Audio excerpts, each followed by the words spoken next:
gitu. I see. Jadi kemarin itu saya sempat menonton di Najwa, Mata Najwa itu, sempat Ben Sleo, kemudian siapa lagi tuh yang senior-senior kan sempat ngobrolin soal bagaimana di tahun 70-an itu antara Rhoma Irama berseteru dengan geng rock gitulah. Iya, iya, iya, betul sekali ya. Meskipun itu hanya sebuah gimmick, tapi itu menarik sebenarnya. Iya, Itu fenomenal. Berarti dengan kata lain, apa yang beliau lakukan itu sebenarnya menggabungkan unsur-unsur tadi ya, elemen Melayu, iya. elemen India, elemen apa ini rock itu diambil Mhm. sebagai ini ya, ruhnya untuk apa memadukan musiknya begitu Pak ya. Iya, tetapi jangan lupa Mm-mm. estetikanya masih menggunakan estetika Melayu, tidak menggunakan estetika Barat. Oh gitu ya Pak. Iya, jadi maksudnya seperti itu. Mm-mm. Ya, Itu jadi gimana Pak? Estetika Melayu yang seperti apa gitu? estetika Melayu itu kan begini. Jadi kaitannya dengan pesan moral yang sangat kuat. Hmm. Jadi dalam tataran estetika Melayu itu kan ada tiga lingkaran apa namanya fungsi ya, fungsi sastra itu. Ya. Yang pertama yang paling rendah itu sastra sebagai fungsi hiburan.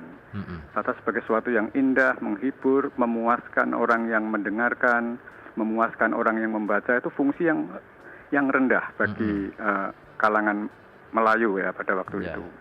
Kemudian tidak hanya itu, indah tetap indah, oke gitu ya. Tetapi indah itu harus mempunyai faedah. Maka jatuh pada lingkaran fungsi yang kedua, oleh Blaginski dikatakan sebagai lingkaran fungsi faedah.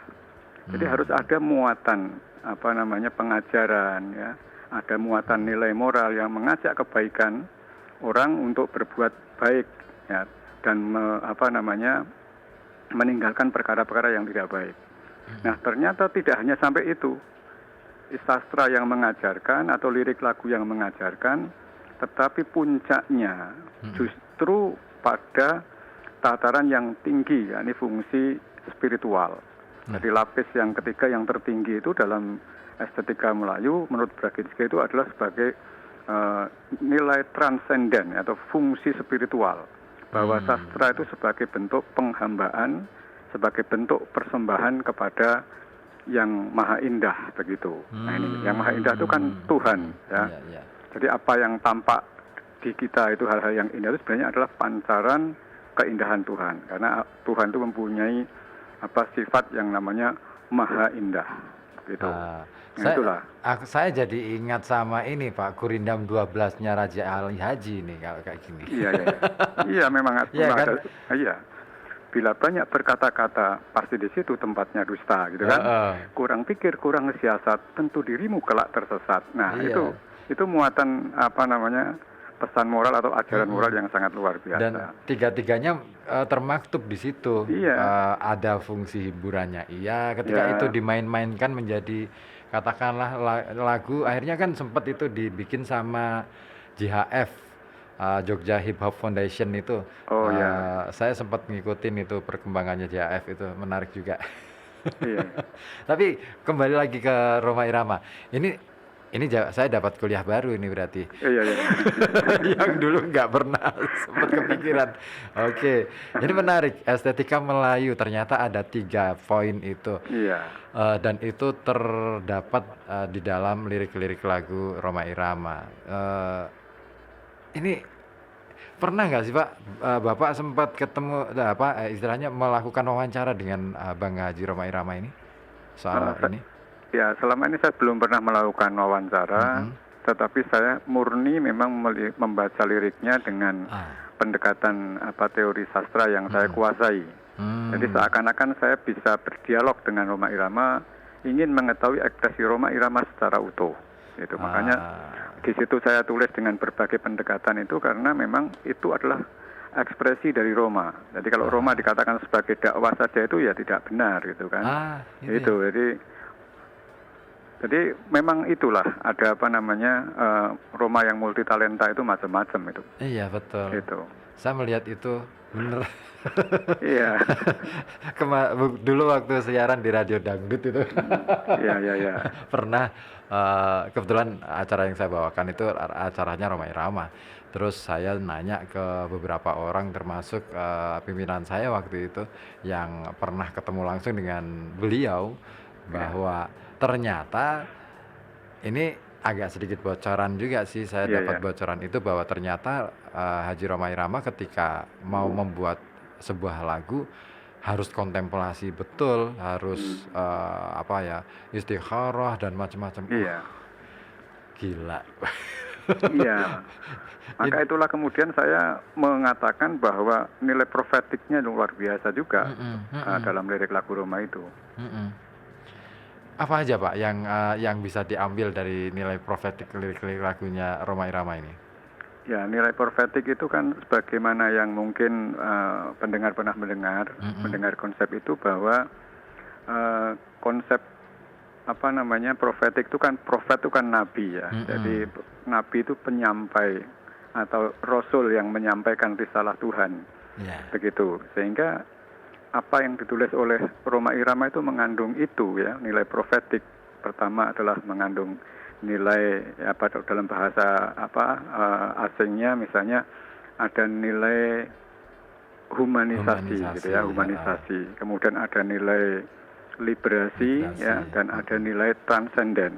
mhm, Nah, humanisasi itu adalah kalau dalam bahasa Arab kalau kita kaitkan dengan mhm. konsep Islamnya adalah namanya amar ma'ruf Amar ya. ma'ruf, ya, Humanisasi itu kan memanusiakan mhm, bagaimana seni, sastra, lagu itu bisa menjadikan manusia ya, iya, manusia yang tadinya tidak baik diajak menjadi baik kan begitu. Itu heeh, namanya kan amar ma'ruf ya, perintah untuk menjadi berbuat baik, mengajak orang untuk berbuat baik.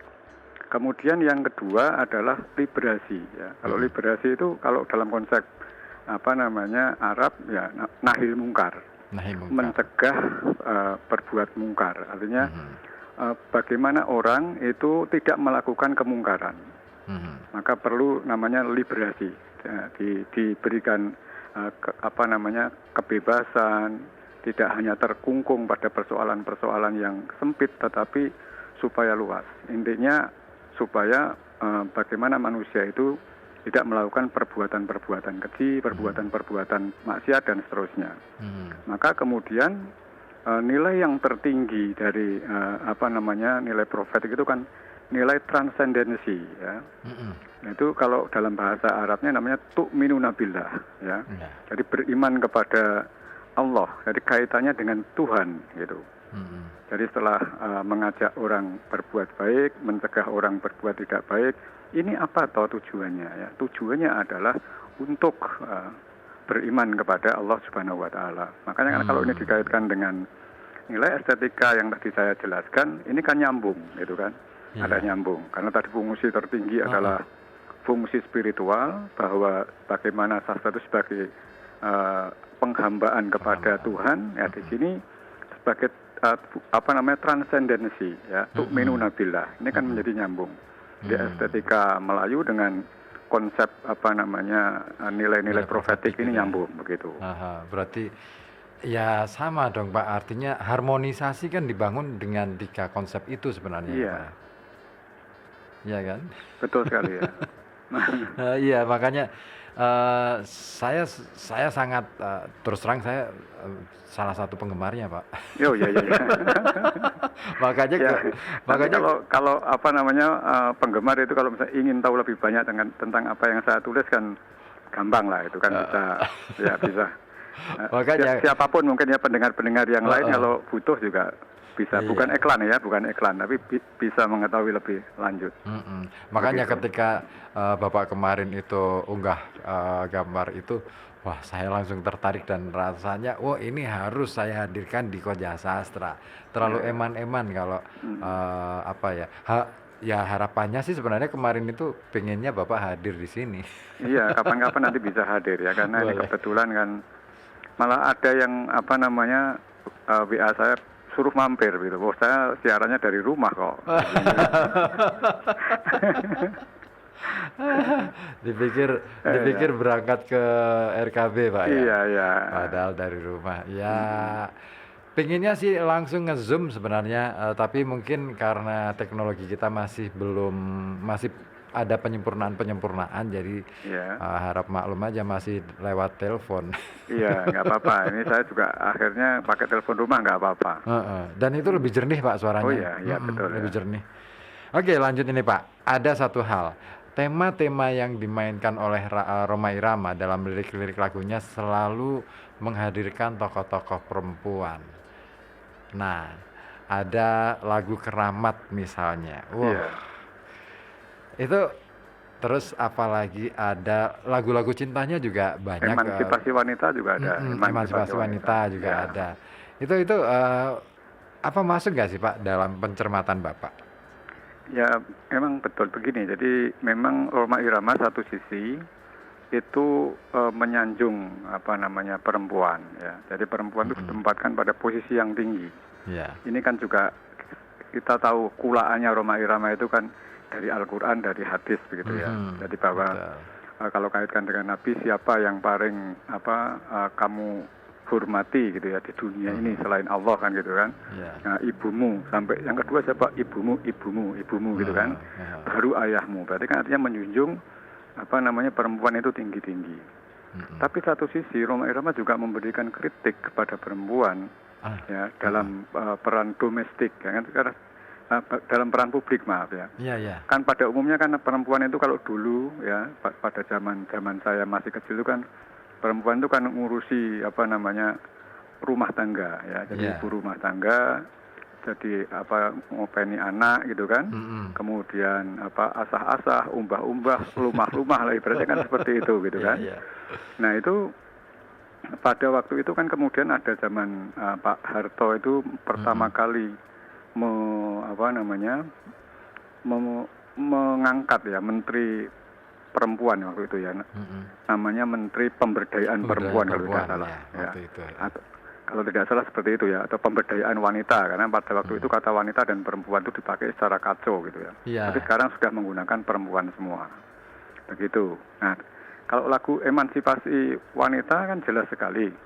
Di situ Rhoma Irama memang silakan ya, wanita itu membangun negara, wanita itu silakan bekerja di ranah publik, tetapi ya ada tetapinya, jangan sampai ya melupakan rumah tangga, melupakan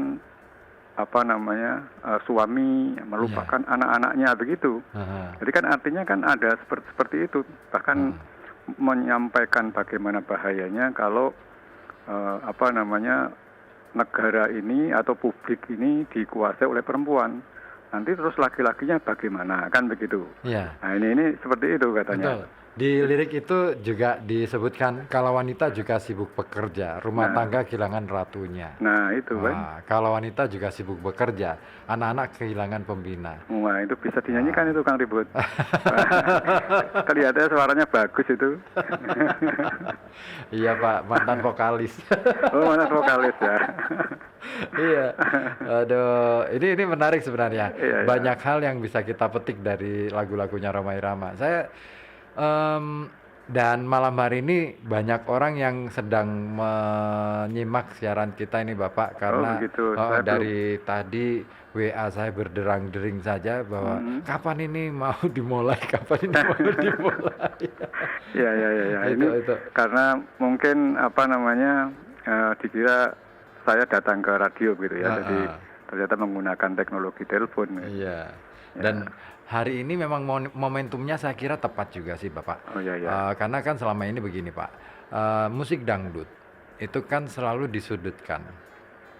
Artinya dianggap menjadi musik pinggiran lah, katakanlah begitu. Sekali, ya. Nah dengan kehadiran penelitian Bapak, dengan adanya buku Bapak yang dihadirkan ke publik, ini kan memberi wacana bahwa ternyata musik dangdut nggak segitunya gitu loh.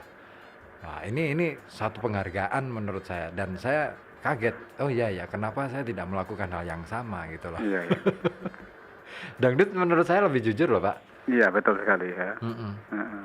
Karena banyak lirik-lirik dangdut itu nggak terlalu, mereka estetikanya kan bukan estetika model yang berlapis-lapis. Tapi lebih ke apa adanya. Iya. Dan itu yang membuat dangdut jadi diterima oleh masyarakat.